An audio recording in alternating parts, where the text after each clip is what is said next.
All right, people, we get another kind of a late start and everything, but we are here. Man, it's hard to not start the day off without talking about the chaos maker, but I'm going to say something about some things that are going on here and about what people are thinking about us. So anyway, I was listening to something today and everything that really, man, hit the spot and everything. And I just looked at it and I said, man, this crap is really ridiculous that other folks are thinking about us. So we'll talk about that. Ted, what you got to say? Have you heard the name? And I'm sure you have because it used to be one of your representatives, Doug Collins. Okay.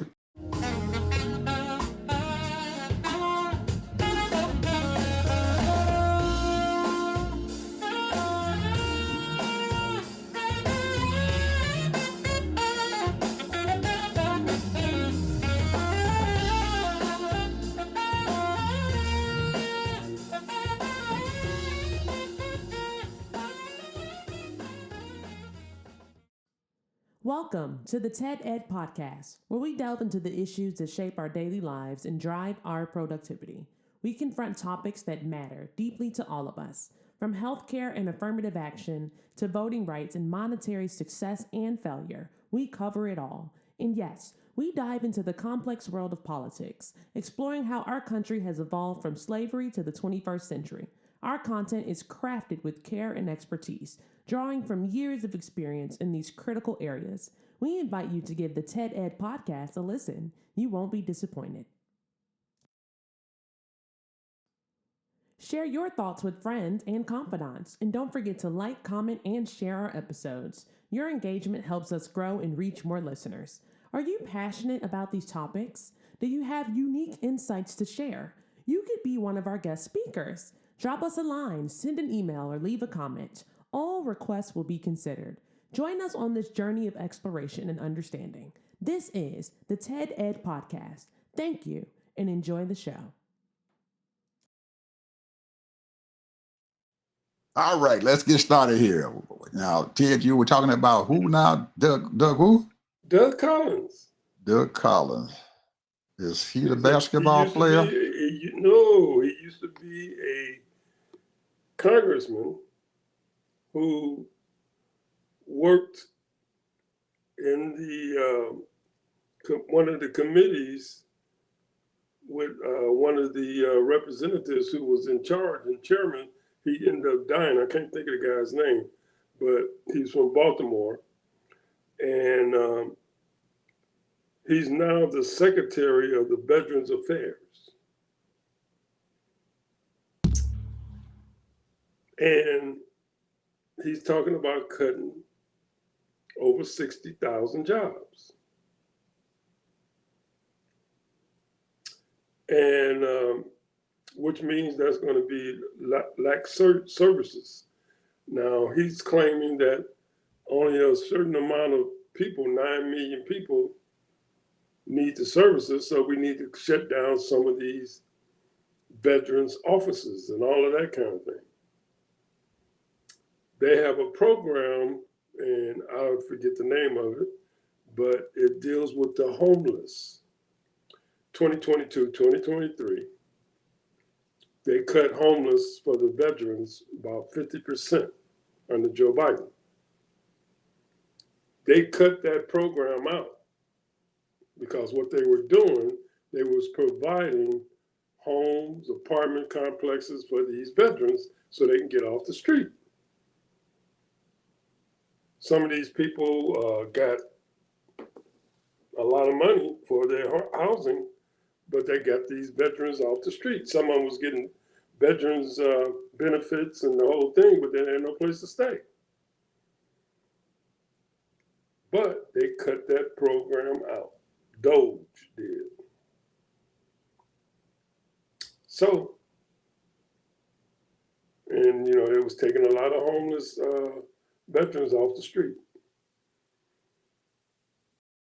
They claim that because they spent $17 billion to help them get off the street, it was too much money. They could have did it cheaper. So this is where we are with right now, is that they have cut so many programs. A lot of people not saying anything. A lot of people are protesting. You got people protesting about the veterans cuts. They protesting about different cuts in all areas. However, you know, when stuff don't affect you, you don't care. It's not that you don't care, but you're not concerned about it because it don't affect you. But I can guarantee you those millions of veterans that continue to need help, and you cutting services out, slashing doctors and nurses out, making them go to private industry. That's where we at right now. And this is one of the guys, if I remember correctly, he was the denial that Trump didn't lose the election in 2016. Or he didn't lose the election in 2020, when Joe Biden was elected. So he's a denial. And he did some things that were really suspect, but he didn't get in trouble about it. They just let him go. I don't know how he got out of it. And now all of a sudden he is back on top. He's the Secretary of Veterans. He was in Congress for at least 12 years, if not more. But he's from Georgia. And I can tell you right now, the lady that questioned him, who was a Florida representative, African-American black lady, asked him certain questions, and he was very argumentative and defensive. And she asked him, would you answer yes or no, sir, please? I've been respectful to you. Be respectful to me. So we know that all these schemes and things that they're doing, because she asked him point blank, it looked like some of the minority population is not getting the services that they need.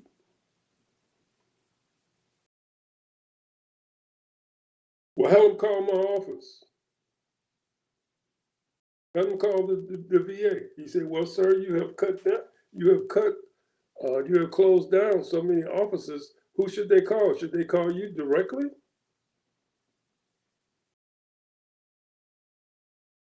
This is what's going on with all these different programs that people need assistance with.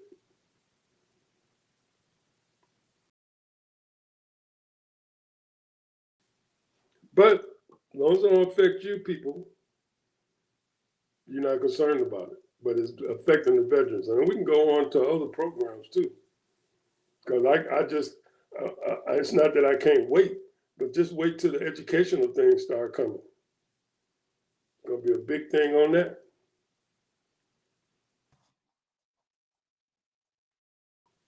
But it's not gonna affect you because you're probably gonna have your kids in charter school or private school.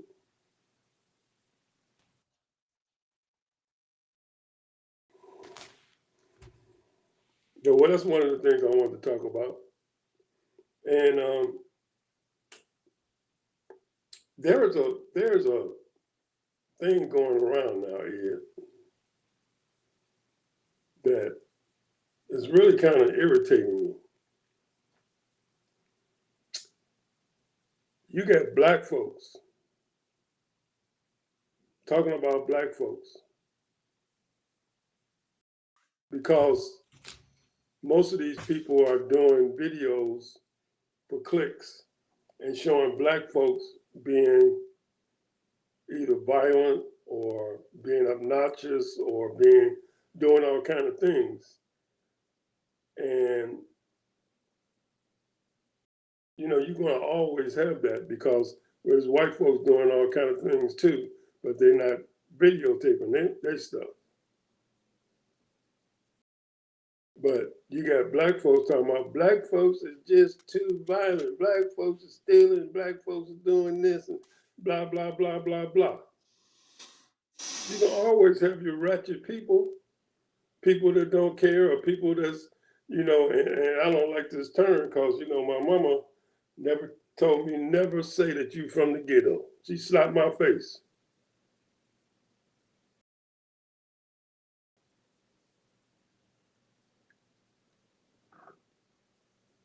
So I'm just saying, this is what the words they use. Look at all these ghetto black people, what they doing. They denigrating our race. They doing this and they doing that. Well, who are you trying to satisfy? Hey, you're denigrating our race. Who are you trying to satisfy? You trying to satisfy the white folks? Hey, as far as they're concerned, all of us are the N-word. Because they got their people doing the same thing that some of our people are doing. And a lot of them is doing worse. But we're supposed to be the ideal citizen. Yeah, we should be better. A lot of us should do better, have better behavior. But, hey, it is what it is. But you're going to sit up there and you're going to talk about your people because a few of us, act a fool. Because people going to act a fool no matter what. If you mistreat people, some people react differently. Some people is calm, cool, and collected, and some people, hey, they're not going to take that mess. You call somebody an N-word, that means some of them going to fight about it.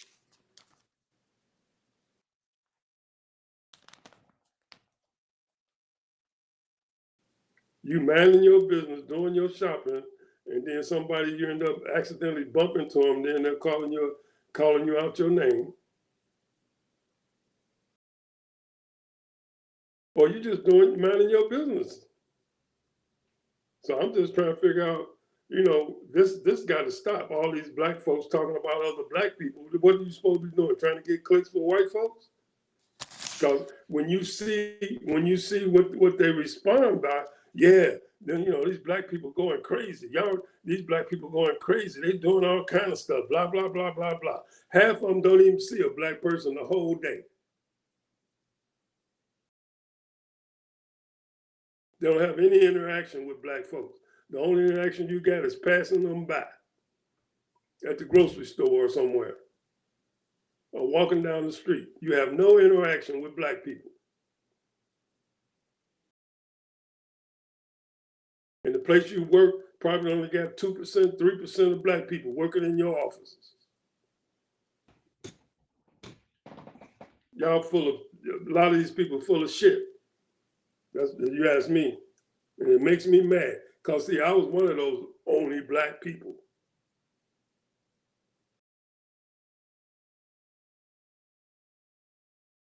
And I treated everybody the same. Black, white, whatever they were. But you're going to go around and talk about black folks like we supposed to be different from you. Everybody's got certain natures and attitudes and behaviors that is not conducive to the environment. There are certain people, you trigger them the wrong way.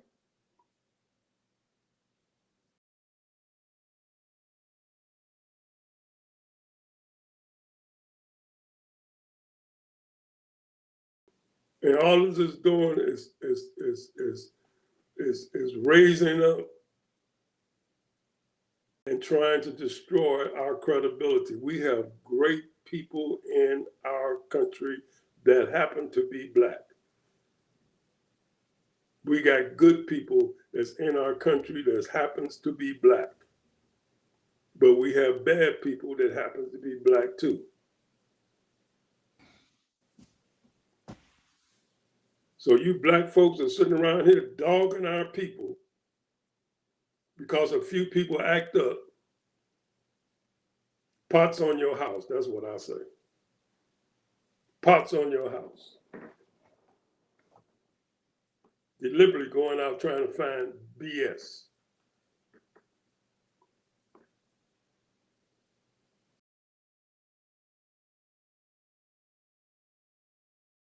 That's what I say. Okay.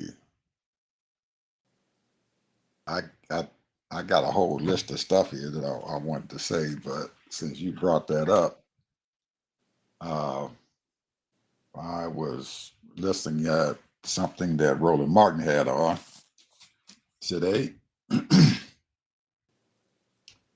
and he had Reverend. I'm sorry, he's not a Reverend.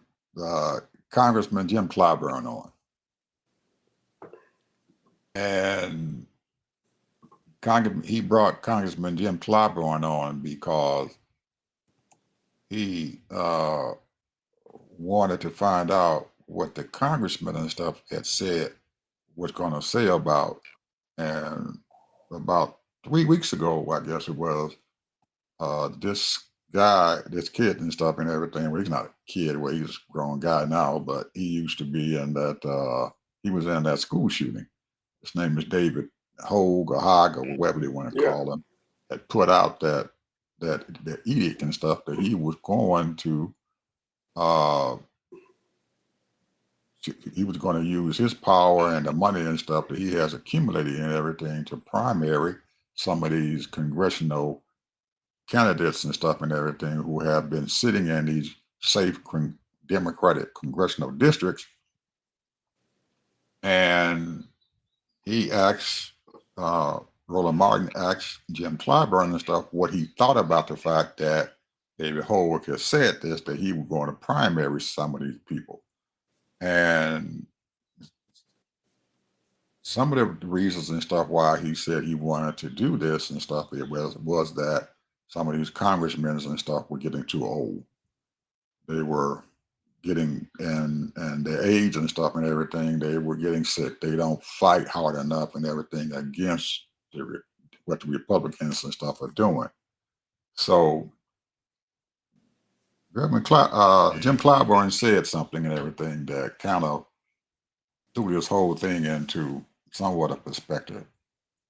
I didn't know that he was this old, but Jim Clyburn in July is going to be, I think he said 86 or 87 years old or something like that. Mhm. And he's a very old person and stuff and everything. And we've got congressmen just like the guy who was the head of the oversight and everything. He's 70 some years old and he had cancer and everything, so he gave up his seat. So, and then Donnelly, the congressman and stuff, he appointed somebody to take over his job and everything. And this guy, well, he older than Donnelly and stuff in oversight. So they were there. The young folks and stuff in the Democratic Party are very, very, very concerned about the fact and everything that we have these old dogs, these old leaders and stuff on there. And not only the black folks, but also the white people and stuff and everything, that they aren't capable and stuff of being able to fight what the heck is going on, which I thought was a valid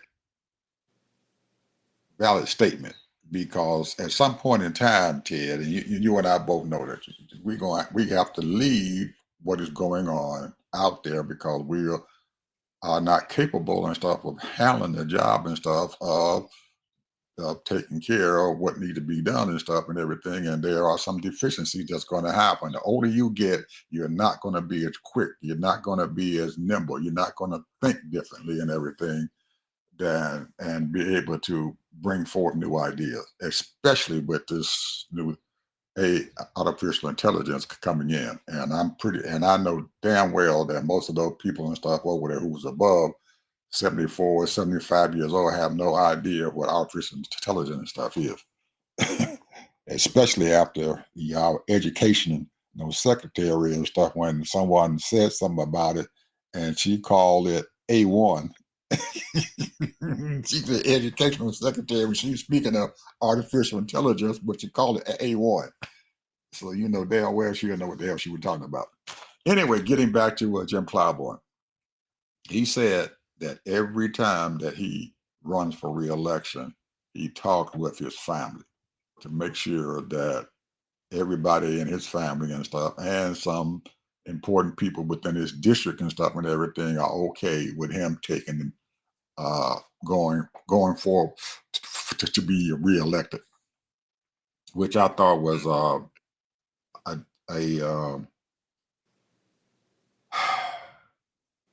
magnanimous of him, but he didn't really come forth and everything and say that does he take their recommendations or he just takes their recommendations and he just said, well, okay, I'm gonna do it again, even though they might have some reasons and stuff and everything why he shouldn't run. Or is he doing a good job for his constituents? So we talked about Auntie over there in California. She's older than him. But she's effective. She's older than him. So are they going to primary her too? I don't know. But anyway, it is interesting and stuff that we have our folks and stuff out there, Ted. And you were talking about how other black folks are getting up other black folks and stuff and everything. Well, we got white folks getting on black people too and everything. So I don't know. I like the idea and stuff of our representatives and stuff having a primary and stuff against them. If they're strong enough to win the seat and everything, then fine. If they're not, then they're not. So I don't have a problem and stuff with somebody running against one of the representatives, Democratic representative in a safe Democratic district. I think it's good to have something like that because it keeps people on their toes and everything. So we shall see what the heck gonna happen here, because if this thing keeps on going, Ted, there's going to be a big fight, man, at the Democratic Party and stuff and everything, and there's going to be the old Democrats and the young folks who are coming up. What's going to happen within that party? And I hate to see that fight happen right when we need to get Democrats and stuff in there and be united and to get rid of this bull crap that's going on and stuff right now. So anyway, that's one of now another thing. I'm gonna change the subject just a little bit more here. And this Doge crap that's been going on, and them going in and cutting out all these dollars and stuff going to these different organizations. And we talked about the nonprofit, I guess, a couple of weeks ago, and how this thing was hurting them and how the money had been given to these nonprofits, and for some reason or another, Doge just decided that they were going to take this money and stuff from these nonprofits that have already been appropriated. And the fact that there's a ripple effect and everything to doing that. Well, this time I'm going to talk about these research projects. There's a lot of money, Ted, going in that the federal government spends in the research projects. A lot of money. And the money is going to these academics, these folks and everything, who are doing research on different projects. A lot of the things that we have and we enjoy right now comes from these research projects, because there are very, very smart people and everything. They go out and put in a grant and everything for doing some research on this. The internet that we enjoy right now came from a research project within the federal government. And you can see what the internet and stuff are doing now. We are on the internet. We're out here. And because of somebody's research, we have modern medicine and stuff comes from the research that these people get from the monies that the government and stuff puts in there to help to improve our lives. AI probably had some monies and stuff that was appropriated and stuff through these research projects. Well, since the government has decided that they want to cut out these research projects, what happens with these very, very smart people who are losing their funding? Anybody know? They are leaving this country and they're going to the other countries and stuff, especially China and some of the other folks out there who are desperately looking for these smart people to come in and do some research and stuff within their country. We are losing a very, very, very valuable resource. Very valuable resource. We are selling this country away. We are selling away our technology. We are selling away everything. And we. Unknown caller.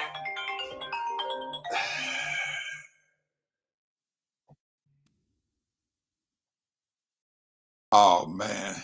What the heck is going on here?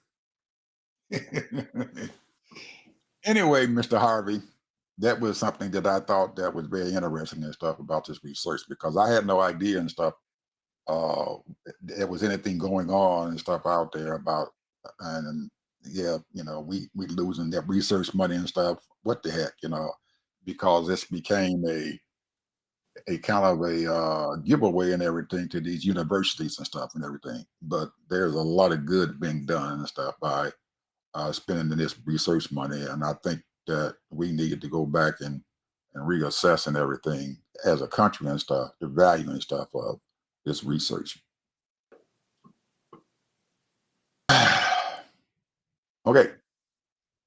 Well, think about this. America has been for sale for years. Just like other people around the world has been for sale. We have brought in hundreds of thousands of people who has come into this country who had innovative, creative ideas. And that's on every sector. Every sector. This world is so small now, it's unbelievable. And it's getting smaller. And the reason why is because we got internet connection.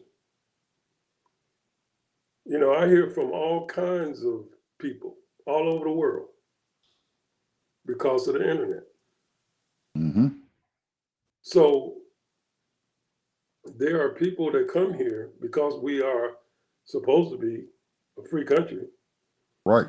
And a democracy and a capitalist society, come here and make millions. You got people from Australia that made billions of dollars. You got people from Canada that's made billions of dollars. And then we don't even want to talk about all the different Middle East people and what have you. So the question is, this is the whole thing. When I say we, I'm talking about all Americans that's in this country. We were trying to step out to other countries to make money. Sports, entertainment, business, all of that. What's really been stopping the real wealth for other people is because you have these, and I don't know what you call them because they have their ideology. You can call them terrorists, you can call them sex, or whatever you want to call them. But these people want, and the leader of these people want to keep those people in check. So therefore, that's why the rise of fascism and oligarchy and all of those things have come up. And they're trying to stop Americans from spreading their knowledge and intellect and intelligence, stopping their money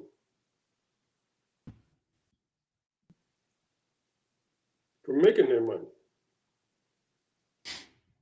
Because if you've ever dealt with people that's overseas, a lot of these people, they want to do business with everyday Americans.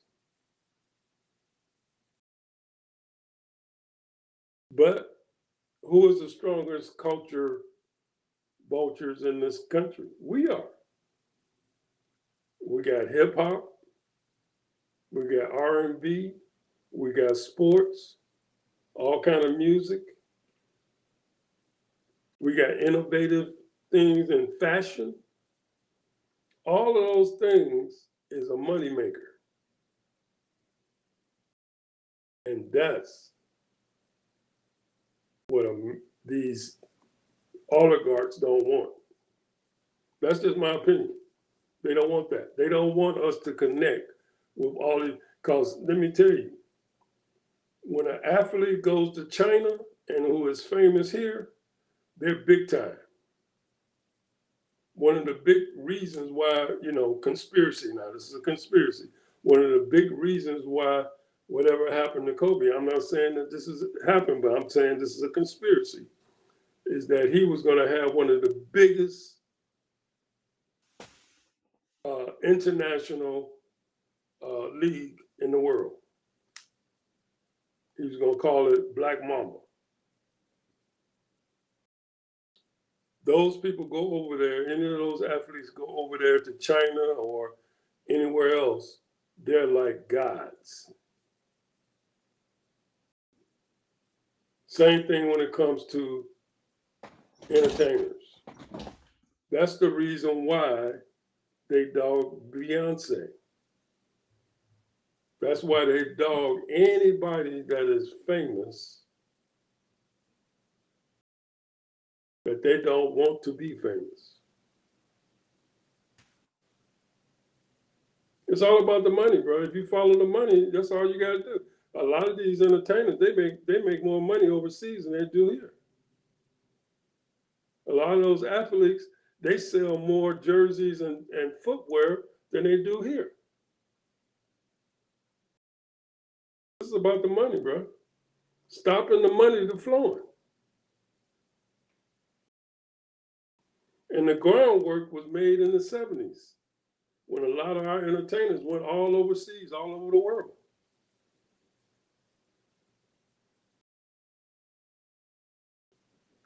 And they found out who we really were.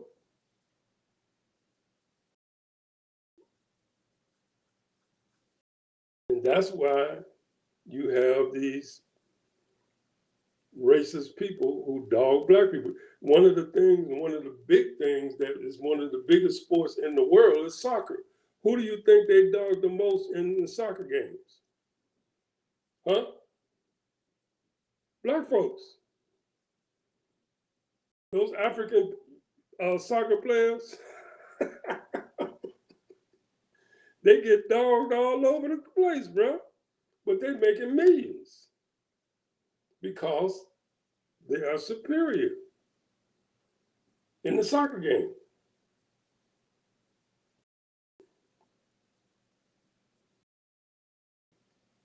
And the same thing with science and all of those things. I'm telling you, bro, this is the whole thing. The world is so small now.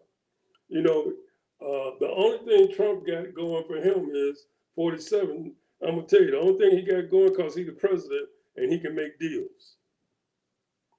He convinced, at least he liked to think he convinced, maybe the deal was already done and they made it their mind they was going to do it. That Saudi is going to buy, 100 Boeing 727s or whatever. They're going to buy $145 billion worth of military equipment. And he brought all the business people over there, to make him feel, to do deals.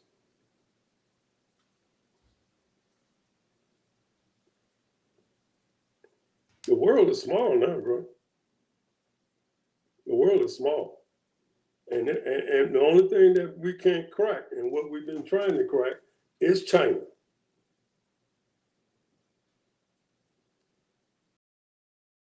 And if we crack China, it's over. That's just my opinion.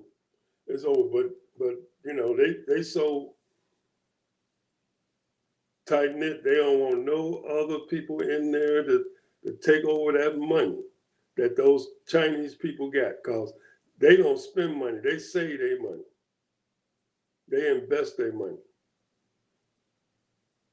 Because they don't know how that country gonna stand or fall or whatever. They put a lot of that money up. But they ready to spend that money when it comes to entertainment and seeing athletes and all of that stuff. We're special people, man. I'm telling you. I'm not saying it because, you know, I'm black, but I'm just saying. Ain't nobody, going to see no, this one lady, Lady Gaza. You know, I don't know how they pulled that off. They claimed that there was 2 million people at her concert. But that took a whole lot of work to get those 2 million people in that one little place. You know, that whole area. So, you know, and hey, more power to her, you know. But I'm just saying, it's all about the money here. Stop them black folks from making that money. Make them look bad. Make it like they ain't got no skill. They ain't got no talent. They dumb. They don't know nothing. That's what they doing. I mean, you ought to see the stuff that they say about Beyonce, man. These white folks. And then you got a few black folks talking about it. Well, we've always known, that we ain't gonna never get the approval of 100% of our people. Never. That'll never happen. We always, since slavery times, we never got 100%. Hell, the people who put us into slavery, put us on his ship and shipped us over here on the Middle Passage and stuff. They didn't. You couldn't get all of them like us. They just took and throw us into them castles and stuff there right there on the ocean and shipped us out into their country because they couldn't get along and they didn't like certain black people. Well, the classic example is Tyler Perry. One of the most successful filmmakers and TV people in the world. Do I like everything he put out? No. But do I like everything anybody else put out? No. But if you don't like it, don't go see it. Oh, I didn't like, if I don't like a movie, I'm just not going to go see it. Or if I don't think I don't like it, I'm not going to go see it. But, certain stuff that he put out, I like. Certain stuff I don't. Same thing with anybody else. But to sit here, there's nothing wrong with being a critical thinker, and talk about, I didn't like this, I didn't like that, blah, blah, blah. That's fine. But then when they attack the person, that's the thing I don't like. Calling them all kind of names and this and that and making things that they don't even know nothing about. Just making up stuff. This is what they do, man. This is what people do, man, because they don't have any skill or no talent or no ability themselves. They don't have no talent and no ability themselves. They are not doing anything for themselves to be successful. But they rather be jealous and envious of a successful person. My old man used to always tell me, nothing beats a try but a failure. And if you haven't tried, you haven't failed. So if you keep trying until you're successful, And maybe you're tired of trying. Well, if you're tired of trying, then sit your butt down and stop criticizing people and let other people be successful and be happy for them. You know, there were people back in the 40s and 30s, and the way they made their money was tap dancing. And it was entertaining. It was athletic. It was like crazy stuff. And it was very entertaining. And the point is, though, they put that down because, oh, look at it, just hoofing for them white folks. I mean, tap dancing is a thing that was brought up back in the early 1900s. And it originated from the Irish people. And we took it to another level. We put some style in it. We put some oomph on it, athleticism, jumping up and down and jumping over people and stuff. And a lot of people made a lot of money tap dancing. When I was coming up, my grandmother, back in the 50s, used to make us go to tap dancing school. I happened to be there. I'm telling you, man, we had to go take tap dancing lessons to see if we could tap dance. Man, my parents, they wanted us to read and play the piano and stuff like that. Not there was no tap dancing. We had play an instrument. I had a cousin who went to Ted Mack's Amateur Hour. Was on TV. That was the biggest thing in our family, bro. Back in the 50s.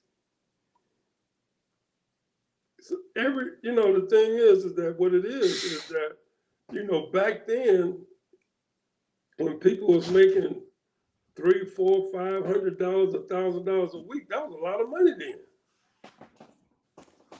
So therefore, that's what you was looking at. You saying, hey, instead of working in this janitor job or working on this whatever you're doing, a little mediocre job, hey, maybe I can make some money tap dancing, or I can make some money singing, or I can make some money doing this and doing that.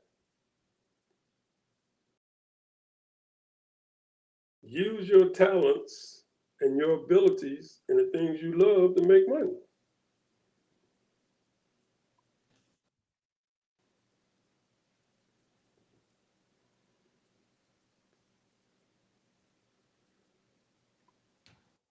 Okay, let's change the subject just a little bit.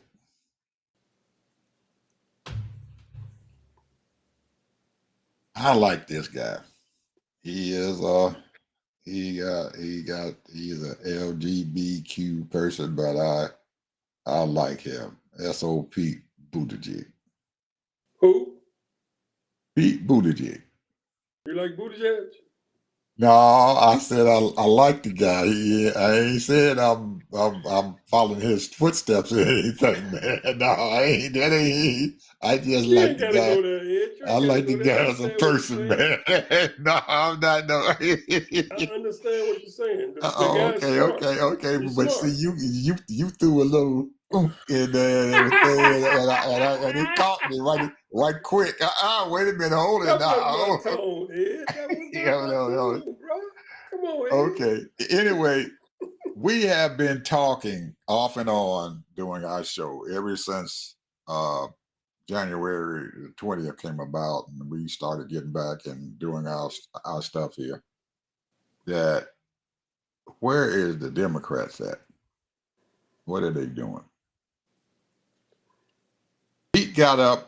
He's in Iowa, Cedar Rapids, Iowa, and he was doing a town hall there.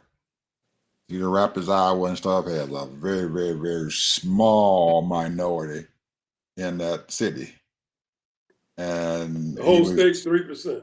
Yeah, and the city is very small, so most of the folks in there were white. Well, I didn't see a black person in there in the whole place. but he did this and everything to talk to some of the veterans and stuff and everything that were having problems and stuff with what was going on with the federal government, how they were getting ready to get rid of almost 80-some thousand VA workers, and it was a big thing. The house was in a small place, on like a gymnasium or something, but it was packed up. People was all up in the rafters and everywhere listening to him. And he got to the question and answer, and one of the ladies got up and said exactly what we've been talking about. What are them Democrats doing? Where are they? We don't see. How are we going to vote for them and they're not out here? They sit around and they wait and tell people that, yeah, the Republicans is bad and all of that, and just and hope that they commit suicide and everything, and then they'll come out and say, well, vote for me now. But the lady brought the fact up. Where are they at right now? So we can have somebody and we can find out what they want to do. Give us their ideas as to how we should be, what we should be doing, and how this country should be ran, so we can have a choice and stuff between them and the Republicans.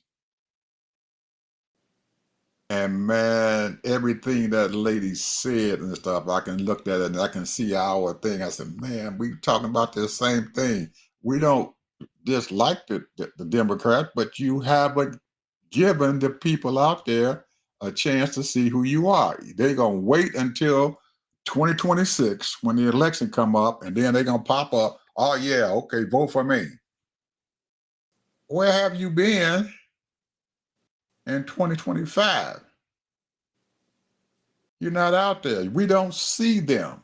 And I thought that was, man, that was, and I'm hoping that some of those Democrats, there are some who are going out there and getting involved with these red states and these all white places and stuff and everything, that they get off their butt and get out of that damn echo chamber up there in Washington, D.C., and get out there and start doing some town halls and stuff and everything, letting people know what you are about. Yes, you can talk about them. We ain't supposed to be doing this. They ain't supposed to be doing that. We're going to fight them. But the people that you need to say this to and everything need to hear this from you. The Republicans ain't coming out there and doing town halls. Matter of fact, even Pete said it. He told the people in the stands, said, have you all seen you all representative? And most of them to the person said, nope. He hadn't showed up nowhere. Said anything about what he was doing. So they're leaving a space there for the Democrats to get out there and absorb. Hopefully somebody will start listening, and hopefully Pete will get out there and tell some of those Democrats, you got to get out here, because he brought it to fact and everything when he did his opening statement that you can't avoid the conservative radio folks. He said he stayed on Fox. When he was a Secretary of Transportation, he go to Fox before he go anyplace else and tell them what the heck is going on. Now, I don't go to Fox and stuff because I hate them son of guns. I can't stand them. Now, you can listen to them, but I can't. But I'm not a representative. I am not a representative. So I don't have to go out there and do that because I know what's going on. I can see what their policies and stuff are by seeing what they're voting for. But we need to get our representatives and stuff, Ted, and pass this along to everybody that we can talk to. Any of you folks out there listen to this stuff, you tell your representative to go over there and talk to some of them people in those red states. We ain't going to get nothing done. We ain't going to win the House back, sitting back and doing what we're doing. I agree. I totally agree with that. And the thing is that I'm not so much against the Democrats as far as they're not doing anything. However, you have to realize that what is going on and what has been going on for the last 50 years or more is that it has been an onslaught of really takeover on these states. And that's because of the Crouch brothers, and others, hundreds of others, regarding libertarians. And they have partnered with the Republicans or the MAGA people and persuaded them that the minorities are the enemy. And we're stopping the progress of America. It's funny you said that because he brought up the libertarians also. I'm trying to think of how he used that, the libertarians, and when he started talking about it, the audience just broke out and started laughing. Oh man, how did he get that to that libertarian thing? He brought it up in that thing because I listened. He did his hour and 30-something minutes and stuff town hall. But I really enjoyed the whole thing. That I think he did a real nice job and stuff and everything by getting out there and talking and saying that he was going to try to get some of the Democrats and stuff to come out and do some of these town halls because them people out there in the red states they are hungry for that. They're hungry for somebody to come out there and talk to them, tell them what the hell's going on. Well, the thing is that you got to realize, we did many dissect each one of these states, North Dakota, South Dakota, Wyoming. They're dying. The populations are nothing. You got you got the city of New York that's bigger than 5 or 6 of those states. Mm-hmm. So and we don't even want to talk about LA and other big cities, Chicago and all that. The point is that people, when you're not welcome in these red states who are not accustomed to dealing with ethnic groups, other ethnic groups or nationalities, and they're pretty satisfied and content with their life, but they don't understand. America is about growth. And if you don't grow, you're going to die. It's just like if you don't keep learning, you're going to die. You just might as well just sit on the chair and rock yourself to death because you ain't growing, you ain't learning, you just sitting there doing your same thing year after year after year. There's no creativity, there's no growth. There are people come in and they want to do things, open up different kinds of businesses, but you don't want it. You want to still live in your same little whatever lifestyle. And ain't nothing wrong with that to a certain degree. But the point is that, look, I've said this 100 times. Every year for the last 50 plus years, inflation hit us 2 to 4%. And you count that up. And I've used the bread analogy. When my old man was coming up, bread was 5 cents a loaf. When I was a teenager, it was 50 cents a loaf. Now the bread is $4.55 a loaf.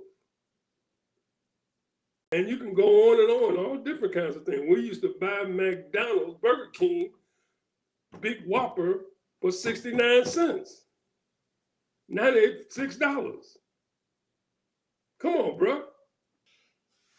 I mean, the point is you got to grow. That means these states are sitting there, still want to live the same kind of way when you can't live the same kind of way. You got to be welcome. You got to welcome people. And if you're not welcome there, people ain't going to stay there.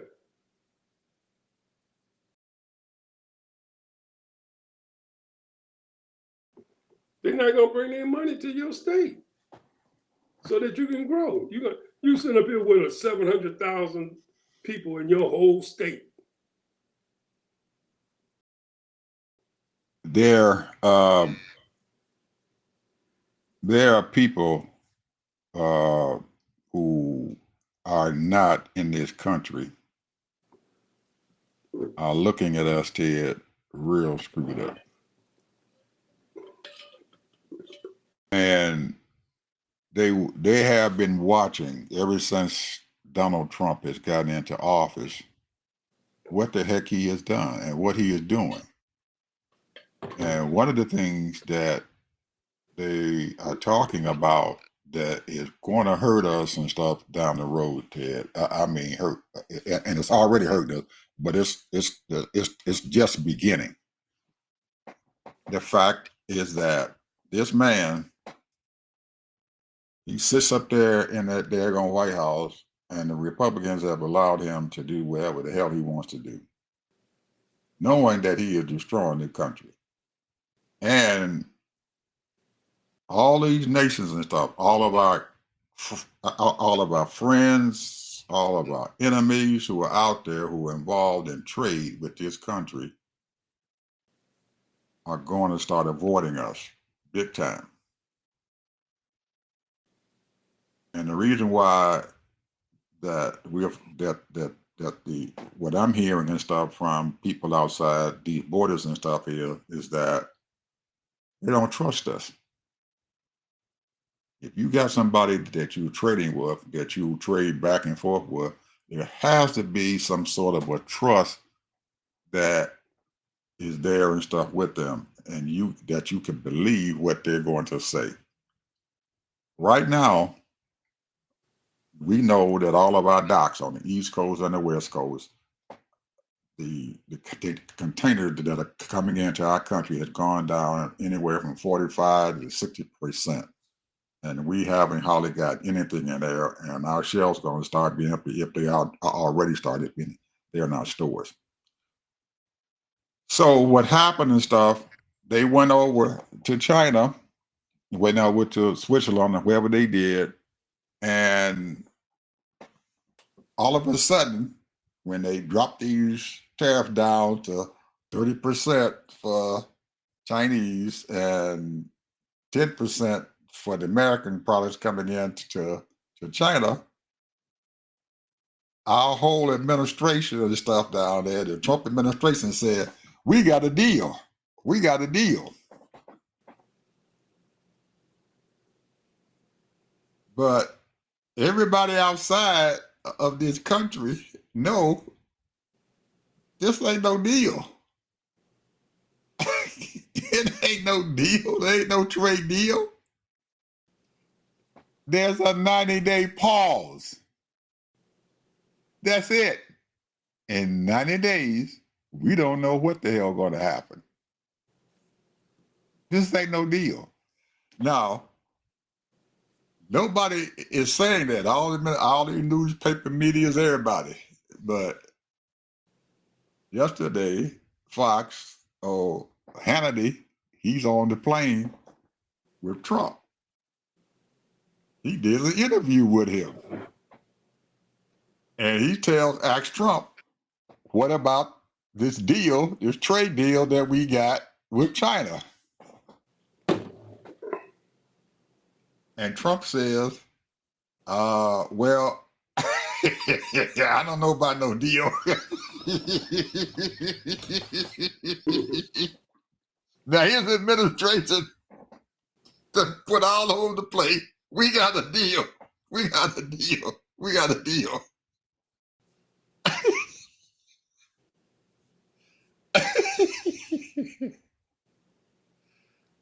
And just that one sentence he said, he cut this Treasury Secretary throat.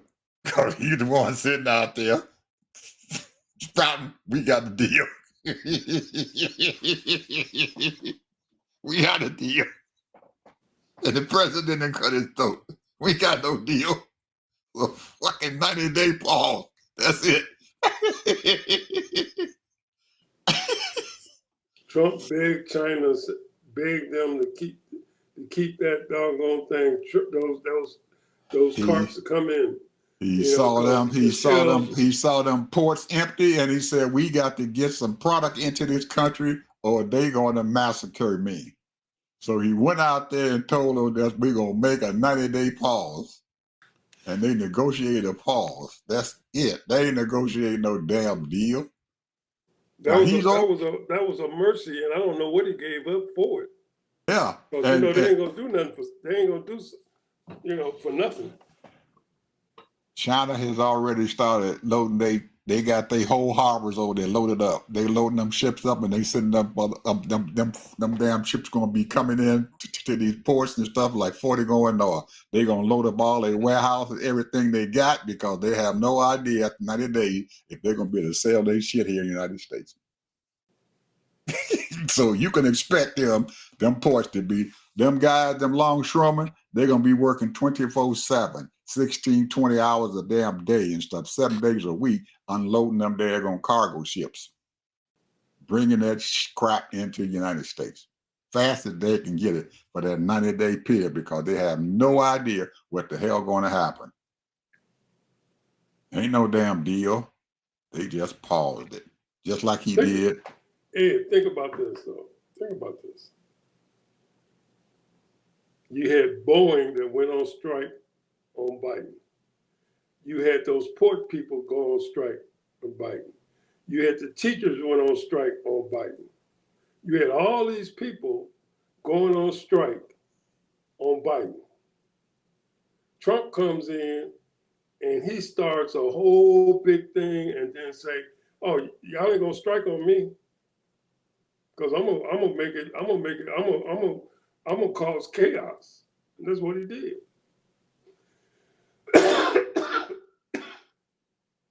Teachers Well, don't even know if they're gonna be able to teach their all that chaos that he done caused, these companies are leaving.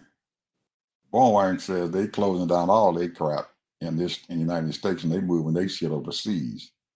So he goes over. They ain't gonna shut down the whole thing here. He gone. Wait a minute, they're getting ready to, but he went over there to Qatar or wherever the hell he's at in one of them states over there, and now the airline said they're gonna buy 180 planes from Boeing. 180 planes from Boeing. Do you believe that? I don't.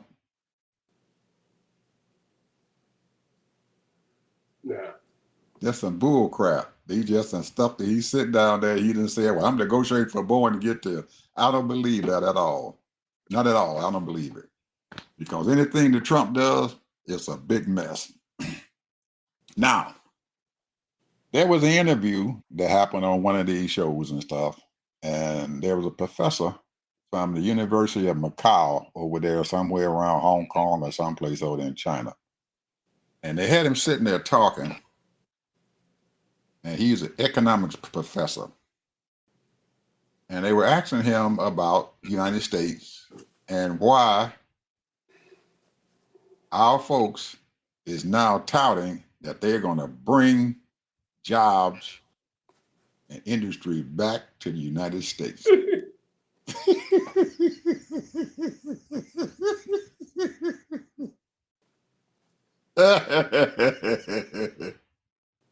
Yeah, they're going to bring jobs back to the United States. He said, I'm going to sell you some damn bridge that they got over there in Bangkok or wherever the hell he's at. He said, I got a bridge over here I'm going to sell you.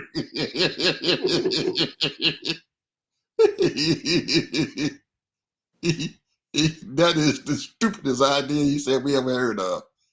He said, what company in the United States is going to get their product from somewhere and pay 10 times as much as they can from buying it over there in another country?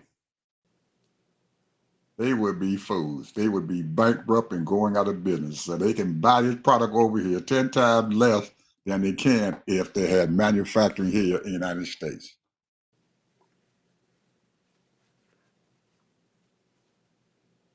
Anything that we got here, Ted, at some point in time, or the part comes from China. Can't make a car unless there's something on that car gonna say made in China. Might say Vietnam, it might say South Korea, but one of them parts on there coming from China.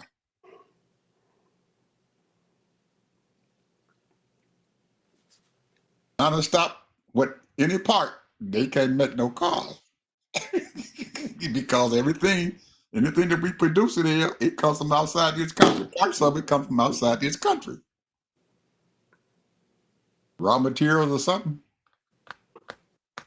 You can't make a car in the United States unless you're getting parts from Mexico, Canada, China, and maybe even Europe. So that's how we set it up. They've been doing it too long, Ed. That's it. Final word, Ted. We over an hour. Well, I'm gonna say this, and I've said this before, where we blew it. I mean, there's a few things that how we blew it, but one of the main things that what America blew is that they did not realize that a majority of our revenue comes from tourism. I would say anywhere between $5 to $7 trillion comes from tourism. People visiting this country, looking at all of our different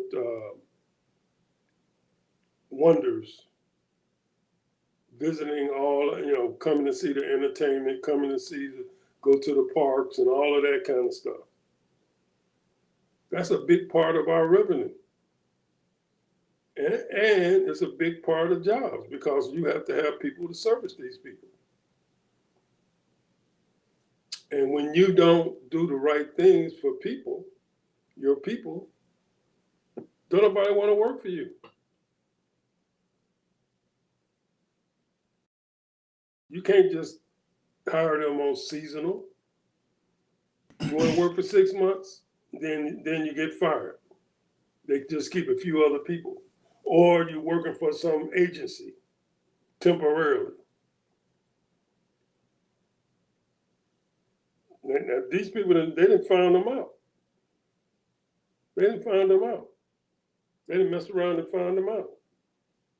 Saying, I'm tired of working for these agencies. You got hundreds of thousands of people working for the auto industry, and they working for agencies. They ain't working for Ford. They ain't working for General Motors. They working for agencies. They ain't working for those corporations.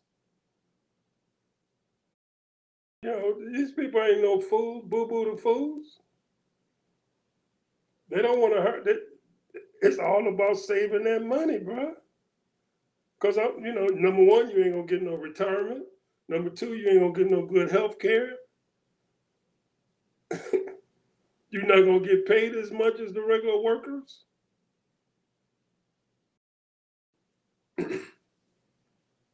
So that's the game. That's the game that these companies are doing to the American people.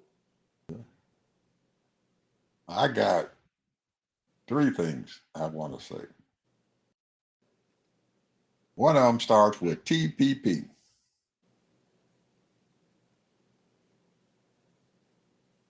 TPP, when BO came into office in 2008, he had a financial crisis that he had to solve because the Republicans had screwed this place up. He came in there and solved it. Next thing he wanted to do was he wanted to expand our trading. Trans-Pacific partnerships. Trading, just like we're doing with Mexico and Canada, we can trade across these borders freely. And everybody will profit from doing that. Ain't no tariffs, ain't no crap like that. Because as other folks outside this country know, tariffs are paid by the people in that country. If that country raises a tariff up, the tariff is paid by the people in the country to raise the tariff, not the folks who send the products into our country. And Trump has convinced most of them that's what's going on, but I think the American people understand that right now. Tariffs are paid by us. TPP. Barack Obama tried to negotiate a contract, Trans-Pacific Partnership, and everything in which China is right now is negotiating. But all those folks are there, South Korea, everybody, negotiating where they can trade back and forth. Because if you can trade back and forth with people and everything, and keep your borders open, and everything, everybody's going to prosper from it. Right after he finished up, I'm talking about Barack Obama again. Right after he finished up with this crisis, that banking crisis that he had, our President Obama, along with Biden, went to your state, and your governor was that son with SOB who's sitting up there in you all U.S. Senate, and said, we are going to give you guys $4 billion to improve you all's transportation from, I think, Jacksonville or Tampa, someplace, all the way down Tampa to Orlando. Yep. He refused the money. He refused it. That project here would have brought billions of dollars to Florida. Billions of dollars. And improve our infrastructure. Right now, our infrastructure is shot, brother. Everybody else around us, you go and, man, don't even talk about what's going on over there in China. Don't even talk about what they done down there in Panama. Don't even talk about what China has done over there in Kenya, putting in these high-speed rails and stuff over there in an African country, and they can go from one end of their country to the next in less than an hour and 45 minutes. Our infrastructure, our trains,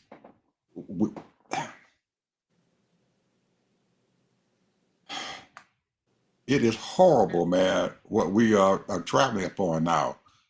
Our train tracks go back to damn near the 1800s.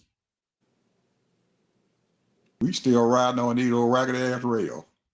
And these people are riding around on these trains and stuff doing 100 and some miles an hour. Comfortable. Some of them ride 200 miles an hour. Comfortable.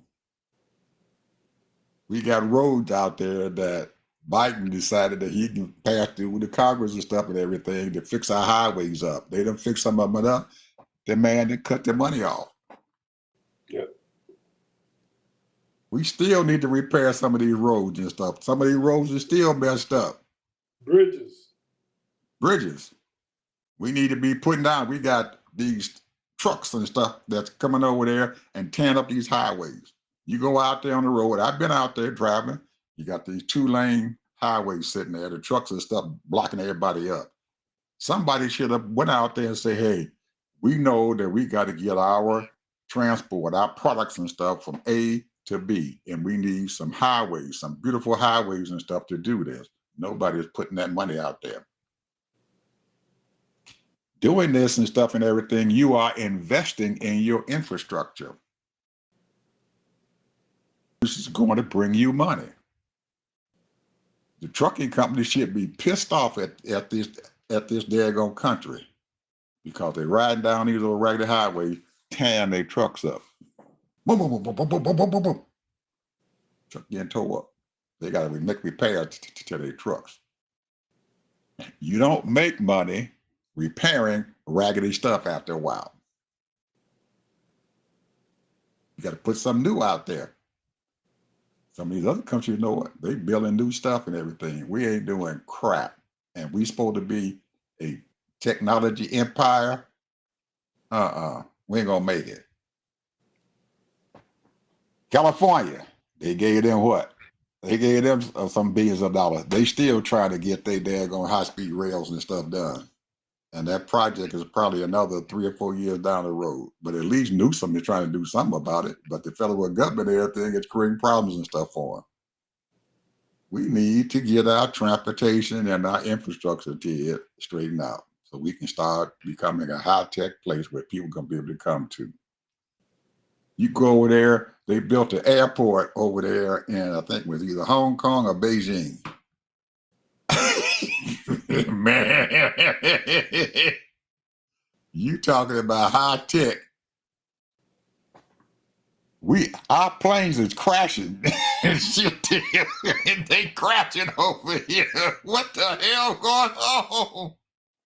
Our stuff's so old, the planes can't even land. They're crashing.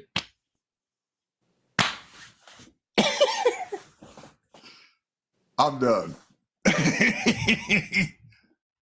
I'm done. Okay. Yeah, we've been, hey man.